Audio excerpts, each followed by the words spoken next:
विक्रालच्या शरीरावर असलेला काळा कॉटनचा कोट हळूहळू टरटर आवाज करत फाटू लागला. प्रथम हाताच्या बाह्या हळूहळू फुगवटा वर वर येत कोटातला सफेद शर्ट टरकन फाटला.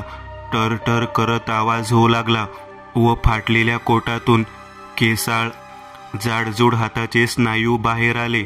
हाताच्या पंज्याची सडसडीत लांब सडक बोट, त्या बोटांची लांबी 3-3 इंचांनी वाढली. विक्रालच्या चेहऱ्यावरची गोरीपान कातडी फाटू लागली. डोक्यावरचे केस गळून एक एक करत खाली पडले. एका मानवा एवढं वटवागुळाचं केसाळ डोकं आता त्याच्या चेहऱ्याच्या जागी प्रगटलं होतं, तयार झालं होतं. नाक आत गेलं होतं. त्या नाकाजागी फक्त आता 2 काळे अंधारे होल होते. लांब मोठे सशासारखे कान, लाल रक्त निखाऱ्यांसारखे रागाने वटारलेले डोळे, जे पाहताच पाहणाऱ्याच्या मनात भय निर्माण होत होतं. जबडा रक्ताच्या लालसेने वासलेलाच होता. त्या जबड्यातून त्या सैतानाचे सुळ्यासारखे 4 धारदार दात दिसत होते. खालचं शरीर, हातपाय, सर्व काही बलदंड फुगीर असून त्यावर काळ्या रंगाचे केस उगवलेले होते. हातावर पोलादासारखी धार असलेली नख होती. जणू सावजाच्या छातडात हात घुसवून एका झटक्यात काळीज बाहेर काढून खाईल. पिशाच्य रूप विक्रालच्या पाठीमागून झपझप असा आवाज. डावी उजवीकडून 2 मोठे काळ्या रंगाचे पंख उघडलेल्या अवस्थेत बाहेर आले. वेगानं बाहेर आलेल्या त्या पंखांनी हवा तयार झाली जात आजूबाजूची माती, धूळ हवेत उडाली. 2 महाशक्तिशाली रक्षक समोरासमोर येऊन ठेपले होते. एक सत्याचा प्रकाश होता तर दुसरा असत्याचा अंधार होता. दोघांचेही ध्येय परस्पर न जुळणारे होते. एकाला आपल्या सर्व पित्याला पुनर्जीवित करून ह्या मानवजातीवर हक्क गाजवायचा होता, तर दुसऱ्याला दैवी शक्तीने निवडलं होतं. वारसा हक्काने लाभलेला रक्षक हा वारसा पुढे घेऊन जात ह्या मानवजातीचं रक्षण करायचं होतं. जय, सावधान. रागाच्या भरात उचललेलं पाऊल नेहमी धोक्याचं असतं. जैविकच्या मागे समर्थ महंत मार्शल उभे होते. त्यातलेच महंत म्हटले. जैविकने हळूच खांद्यामागून तिरकसपणे त्याच्या सोनेरी बुबळांनी मागे वळून पाहिलं व त्याने बोलण्यासाठी तोंड उघडलंच होतं की मार्शल म्हटला, महंत, तो जय नाही, जैविक आहे. मार्शल म्हटला. तोच. जयने मार्शलकडे एका गालात हसत पाहत होकारार्थी मान हलवली. जयने हळूच समोर वळून पाहिलं. तसा धक्का बसल्यागत झटकन त्याचे डोळे मोठे झाले, कारण जयच्या अगदी चेहऱ्या समोरासमोर फेस टू फेस विक्राल आपल्या भयावह रूपात उभा होता. त्याचे निखारेसम क्रोधानं पेटलेले रक्तरंजित निखाऱ्यासम डोळे जैविकवर सुडाने खिळले होते. एक गाल वर फाकवत जबड्यातले पिशाची दंत दाखवत विक्रालने जैविककडे खुनशी हास्याने पाहिलं व तोच आपला उजवा फुगीर बलदंड बाहूंचा केसाळ हात, धारधार पौलादी नखांची एक वज्रमूठ तिप्पट वेगाने हवेला कापत पुढे आणली व एक सुपर पंचमय टोळा जैविकच्या छातडावर बसवला. तापलेल्या लोखंडावर हातोड्याचा घाव बसावं आणि त्यावर ज्वलंत तपकिरी रंगाच्या ठिणग्या उडाव्या, तसा जैविकच्या छातडावर बुक्की बसताच सोनेरी रंगाच्या ठिणग्या उडाल्या.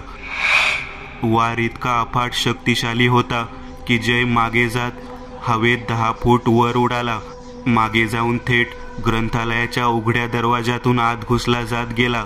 त्याच्या शरीरातून निघणारा पिवळसर सोनेरी रंगाचा प्रकाश मंद मंद होत विझला होता. जैविक म्हणे.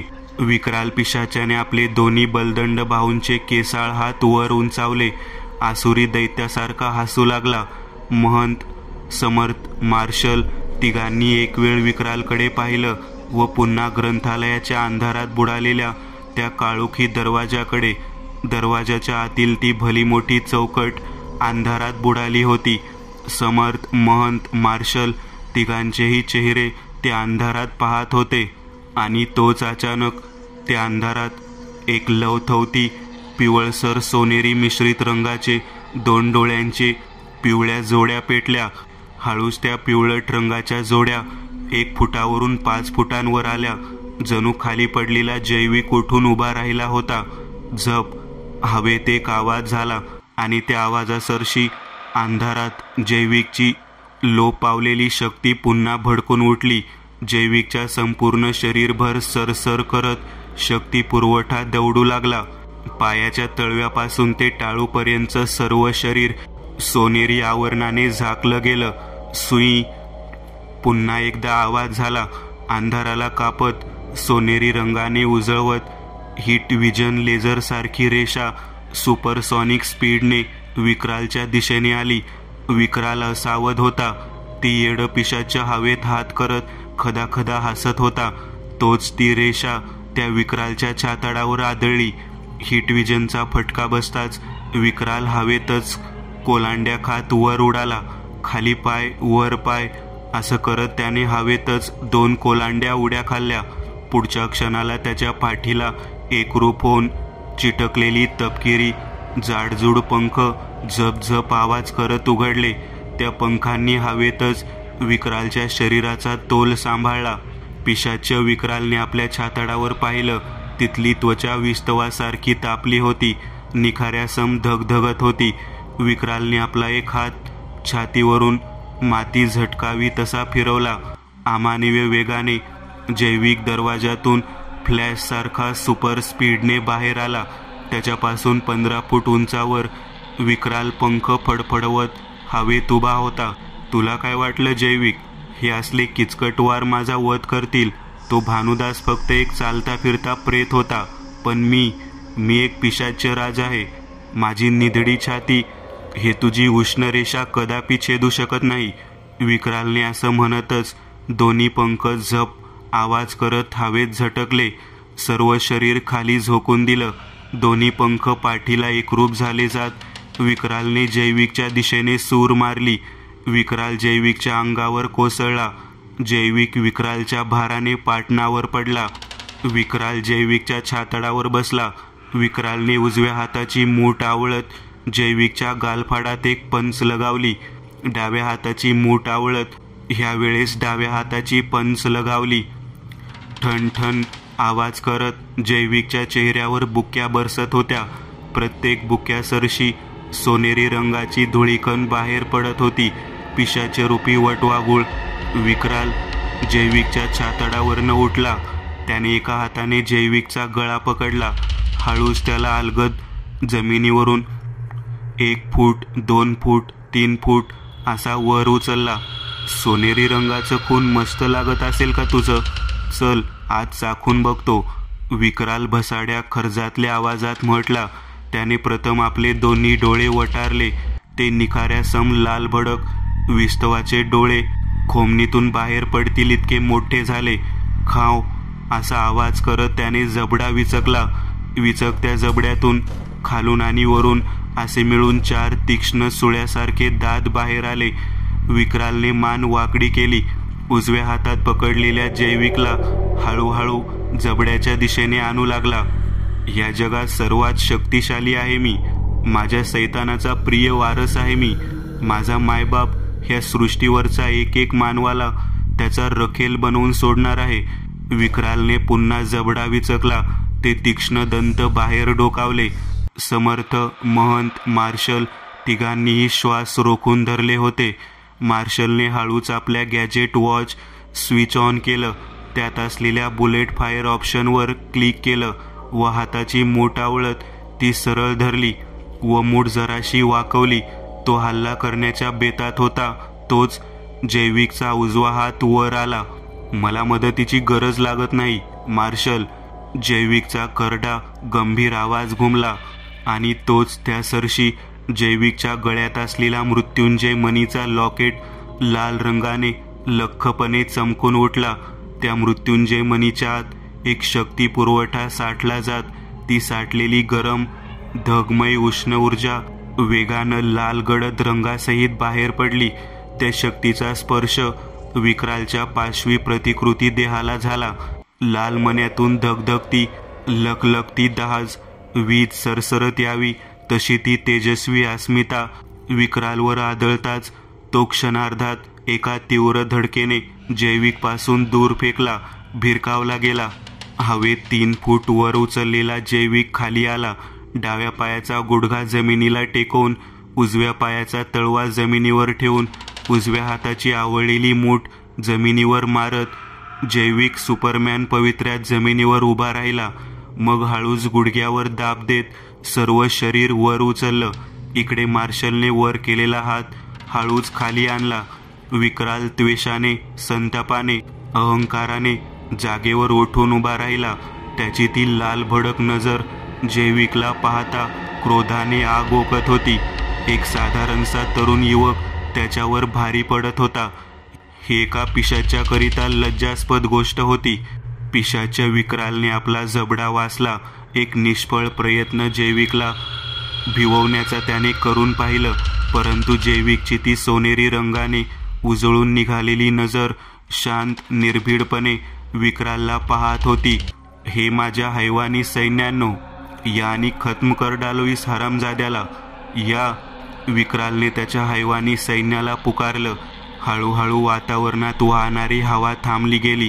चारही दिशेंना एक घाणेरडा, ओकारीयुक्त, दुर्गंधीमय वास पसरला, जसं की मांस सडलं गेलं आहे. मार्शलची नजर हळूच आपल्या पायाखाली गेली. त्याच्या पायाखाली तपकिरी मातीची जमीन होती. जमिनीवर लहान दगड वाळू पडले होते आणि त्याच दगड वाळू भूकंप आल्यासारखे थरथरत कंपन पावत होते.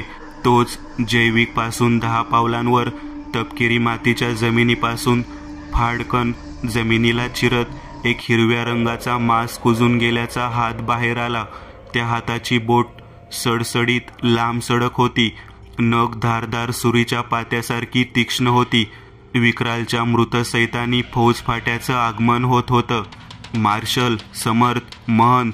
जैविकने तिरकसपणे मागे वळून पाहिलं व पुढे म्हणाला, गिव्ह मी कंपनी प्लीज. खालची तपकिरी माती हळूहळू काळी पडत चालली होती.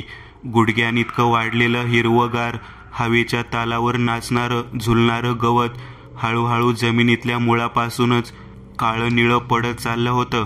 जसं ते गवत मुळापासून ते वरच्या टोकापर्यंत काळं झालं, तसं ते झुकलं, वाकलं गेलं, जणू मेलच असावं, पुन्हा कधीच न उठण्यासाठी. हे काय घडत आहे समर्थ?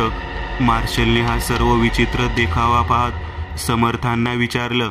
त्यावर समर्थ गंभीर स्वरात सांगत म्हटले, ते येतायत मार्शल, पातळातून येतायत. त्यांच्या आगमनाने खालची जमीन नाचतीये, कुजतीये. त्यांच्या स्पर्शाने ही झाडे, हे गवत, ही जमीन रोगराई झाल्यासारखी दगावती आहे. समर्थ म्हटले, पण कोण आहे ते?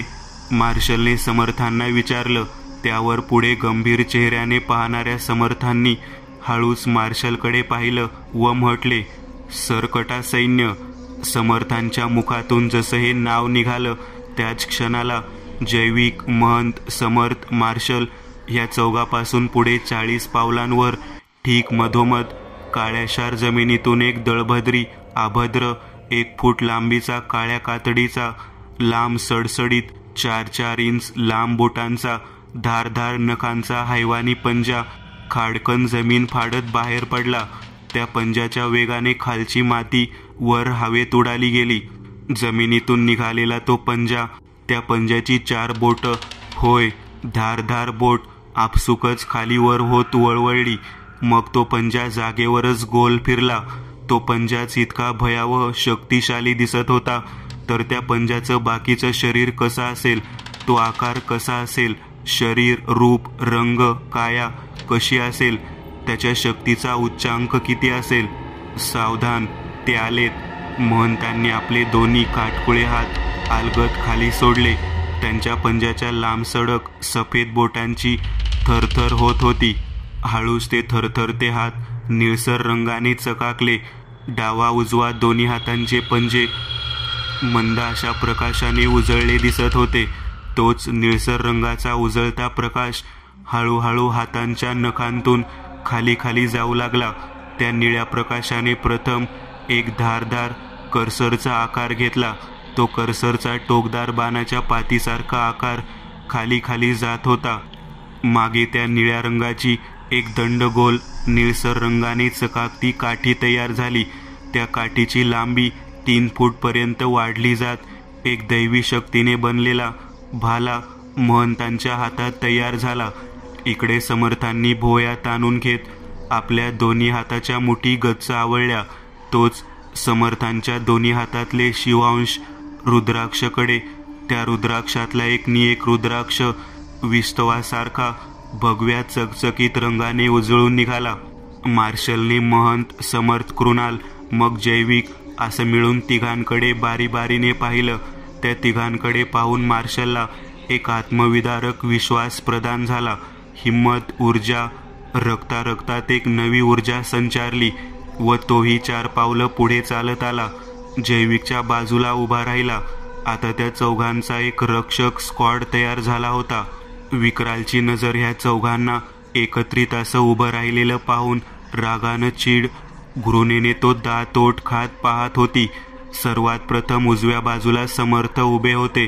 त्यांच्या हाताच्या दोन्ही वज्रमुठ आवळल्या गेल्या होत्या. हातामध्ये घातलेले दैवी रुद्राक्ष शक्तिशस्त्र धोक्याची, लढ्याची वेळ आहे हे पाहून समर्थांनी कार्यरत केले होते. दोन्ही कड्यांमध्ये असलेले रुद्राक्ष निखाऱ्या सम चकाकताना दिसत होते. समर्थांच्याही बाजूला महंत उभे होते. त्यांच्या हातात दैवी शक्तीने साकारलेला एक सूचीमुख नामक भाला धरलेला होता. महंतांच्या बाजूला जैविक उभा होता.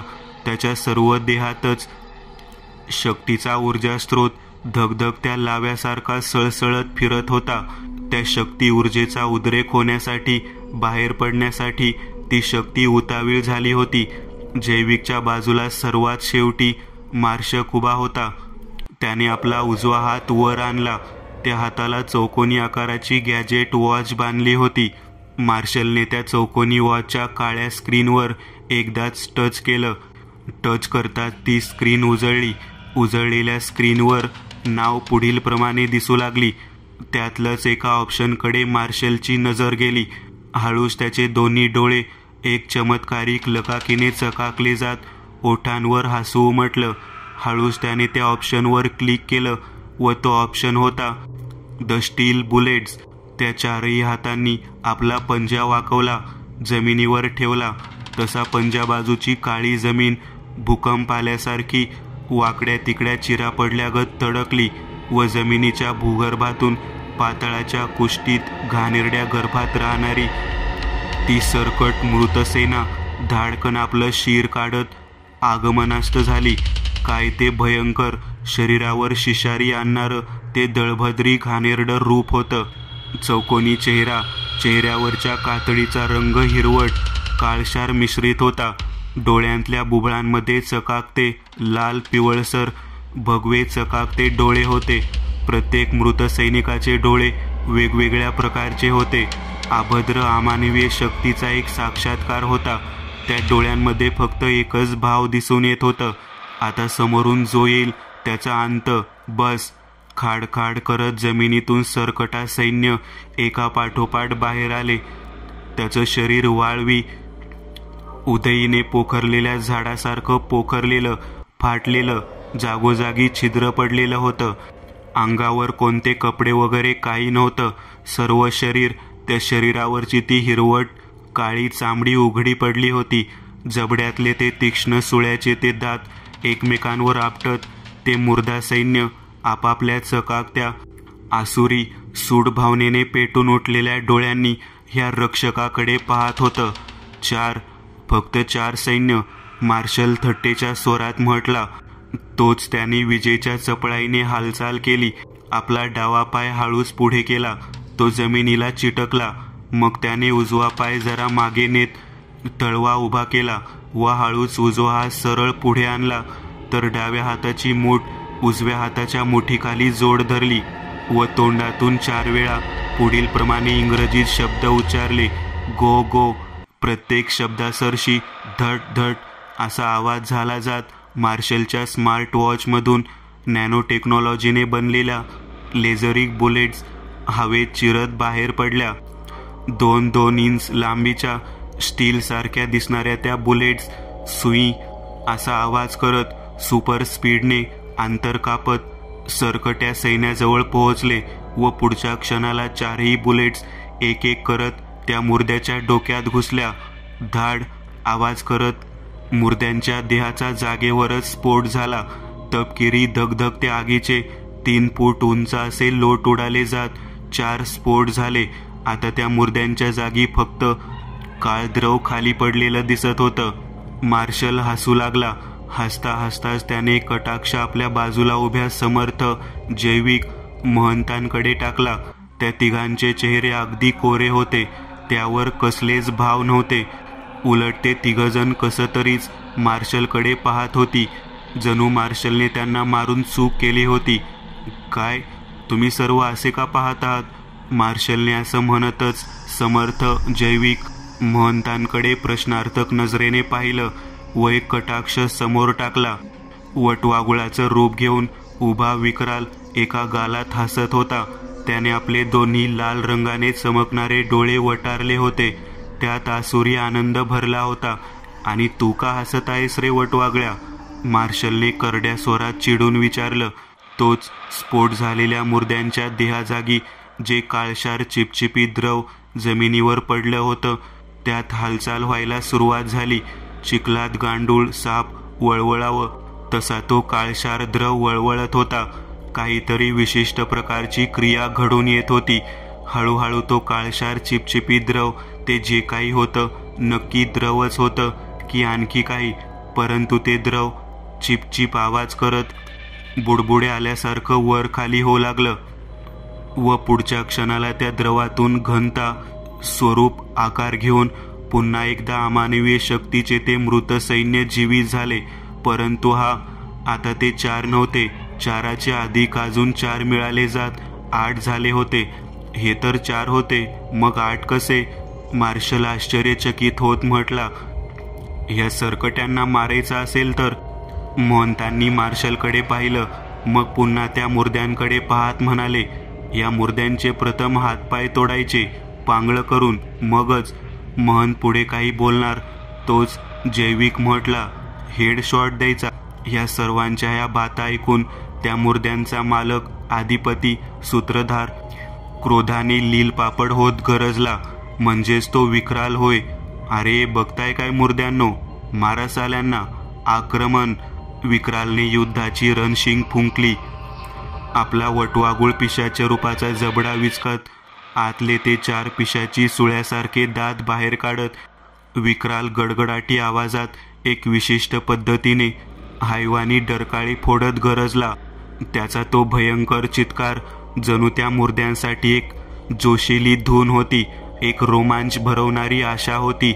ह्या अशा खर्जातल्या आवाजात ते हैवानी मुर्दे गरजले. असं म्हणतात एकच नाद घुमला. धप धप करत सर्व मुर्द्यांनी ह्या 4 रक्षकांच्या दिशेने धाव घेतली. हर हर. समर्थांनी असं म्हणतच पुन्हा एकदा दोन्ही हाताच्या मुठी झटकल्या.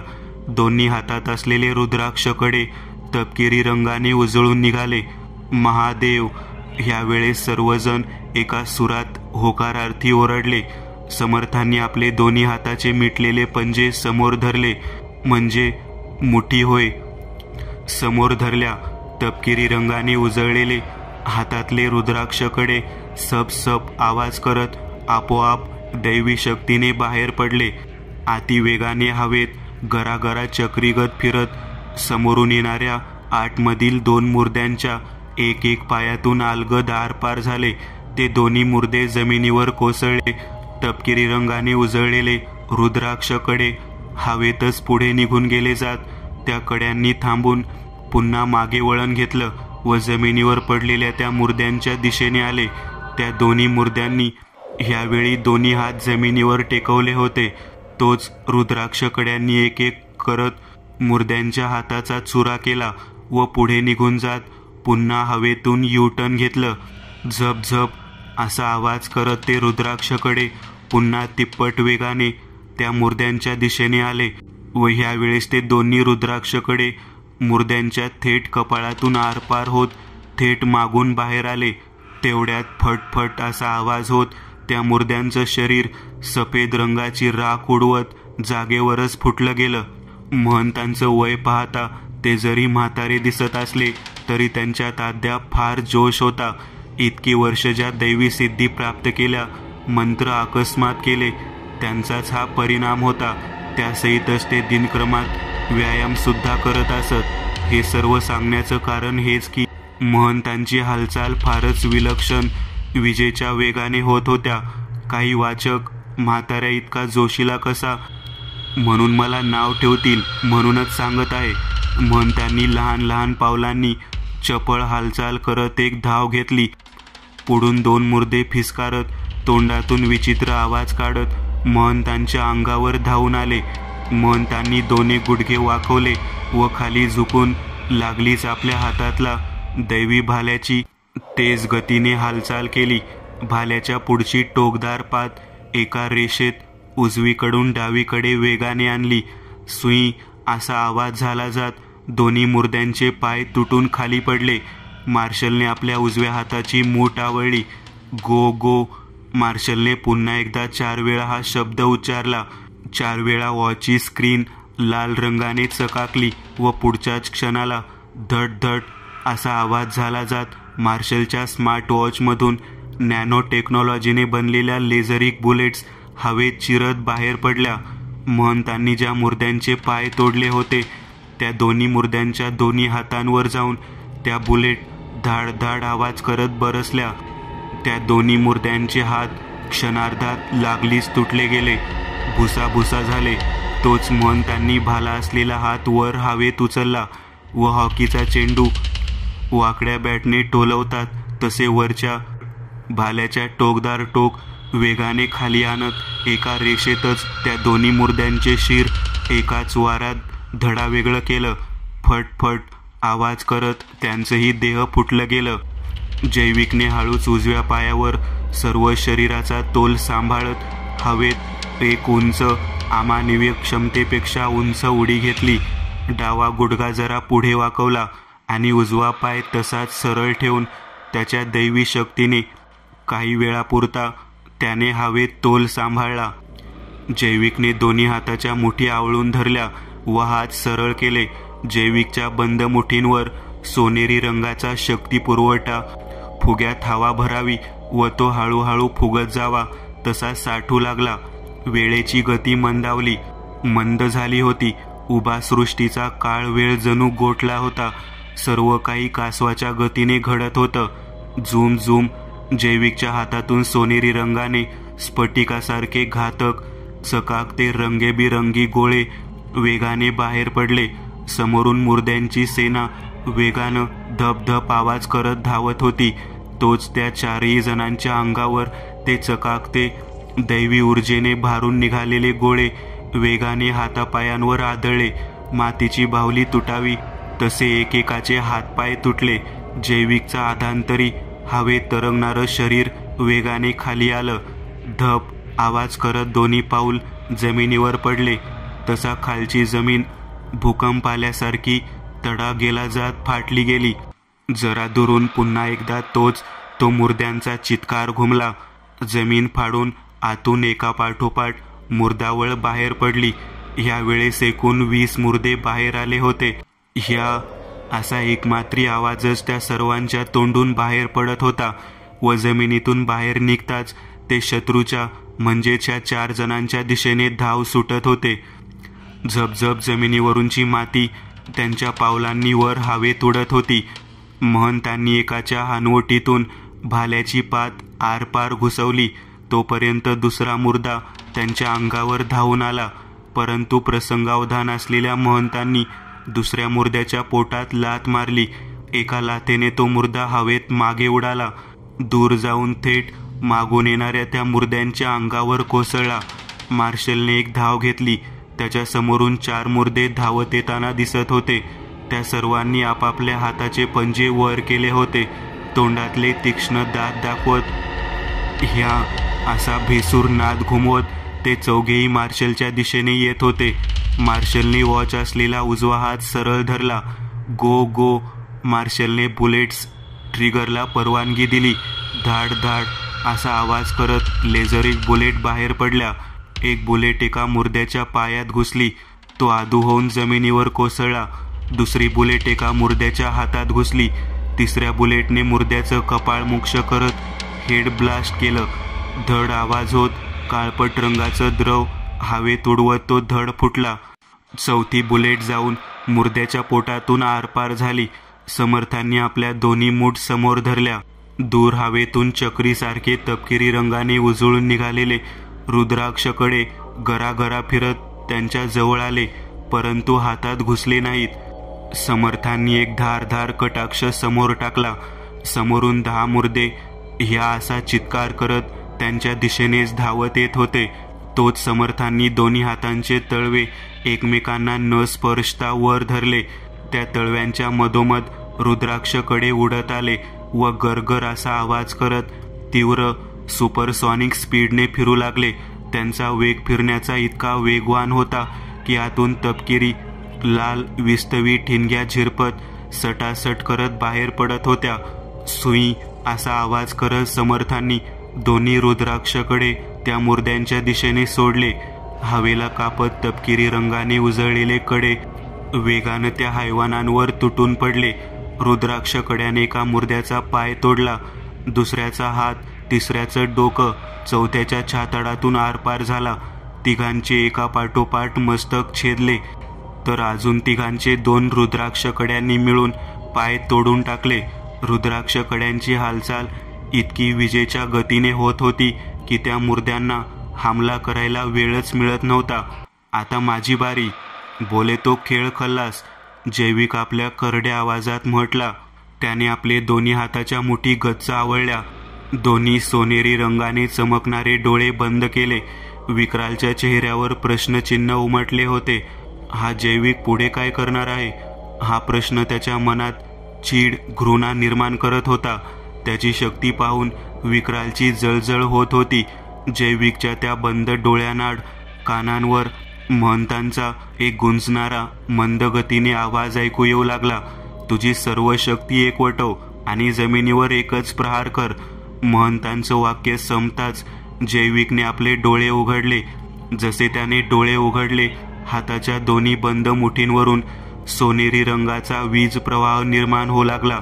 वाकड्या तिकड्या विजा सळसळ आवाज असा विशिष्ट प्रकारचा आवाज करत मुठीवरून सोनेरी रंगाने चरचर असा शॉर्ट सर्किट सारखा आवाज करत संपूर्णतः हातभर वर वर चढू लागल्या. तोच जैविकने आपला एक उजवा हात वर उंचावला. त्या हातावर सोनेरी रंगाच्या विजा सळसळ करत सळसळत होत्या. जैविकने उजवा पाय पुढे आणला, डावा पाय जरा मागे नेला व वर उंचावलेला होता. त्या हाताची मूठ झाकली व पुढच्याच क्षणाला त्या झाकलेल्या मुठीवर सोनेरी रंगाचा दैवी ऊर्जा पुरवठा साचला व तीच मूठ जैविकने कंबर वाकवत वेगानं जमिनीच्या दिशेने खाली आणली व धप असा आवाज करत जमिनीवर मारली. जैविकच्या देहात असलेली सर्व शक्ती ऊर्जा खांद्यावाटे खाली खाली हातावरून पुढे पुढे सळसळत येत चरचर असा शॉर्ट सर्किट सारखा आवाज करत सर्व ऊर्जा शक्ती पुरवठा जमिनीत सरसरत घुसला. त्यातल्याच शक्ती पुरवठ्यामधील काही विद्युत ऊर्जामय सोनेरी रंगाच्या किरणांची मुळे जमिनीवरून सळसळत पुढे धावत जात महंत, समर्थ, मार्शल ह्या तिघांनी मारलेल्या आधू अपंग केलेल्या मुर्द्यांच्या अंगावर धावून गेली.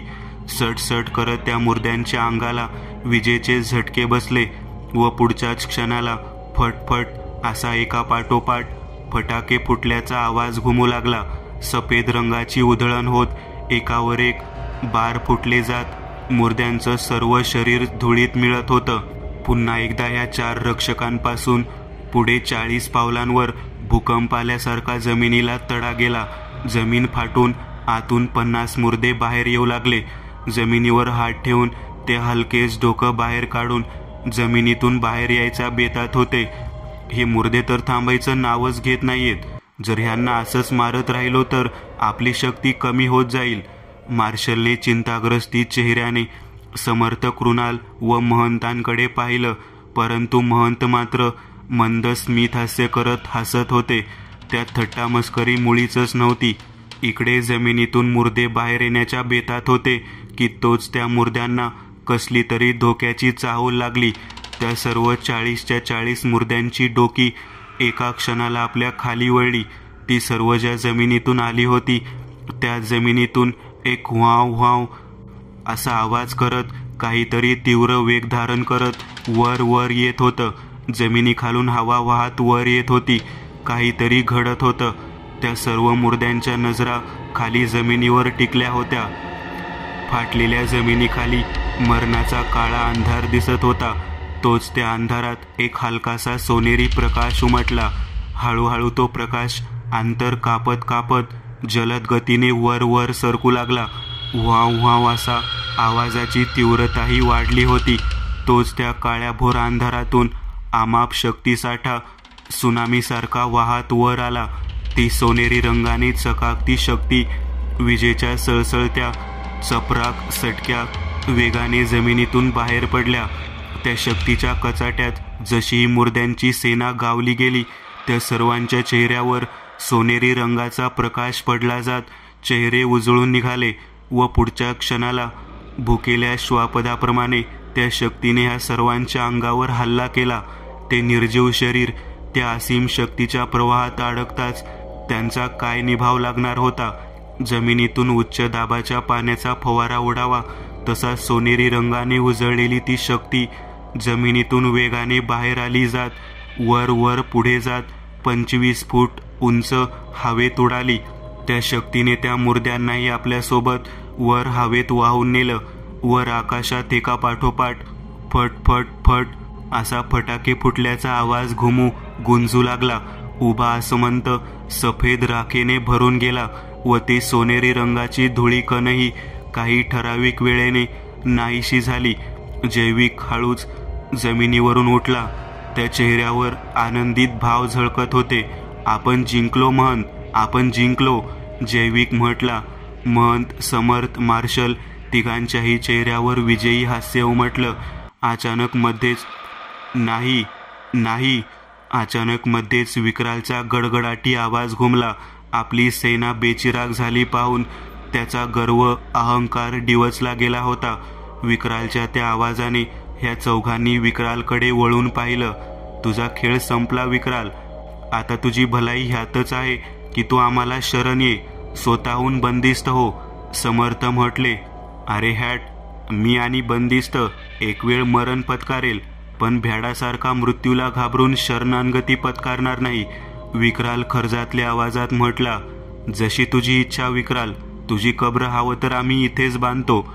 असं म्हणतच जैविकने डावा हात गळ्यात चमकणाऱ्या लाल मृत्युंजय मण्यावर ठेवला व उजव्या हाताचा तळवा आशीर्वाद देतात तसा समोर धरला.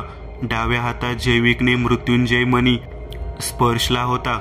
त्याच मण्यातून गरम उष्ण धगधगती झाडाच्या पातळसर मुळांप्रमाणे लाल रंगाचे शक्ती प्रवाह वेगाने जैविकच्या डाव्या हातावरून सळसळत उजव्या हातापर्यंत खांद्याला एक वळसा देत वेगानं धावत आली व उजव्या हाताच्या तळव्यामधोमध एक असीम अविश्वसनीय असा लाल रक्तप्रकाशित शक्ती पुरवठेचा ऊर्जास्रोत साचला व वेगाने तो ऊर्जास्रोत सुई असा आवाज करत बाहेर पडला. सेकंदाच्या काट्यागणिक अतिवेग धारण करत हवेला चिरत ती लाल शक्तिरेषा विक्रालपाशी पोहोचली.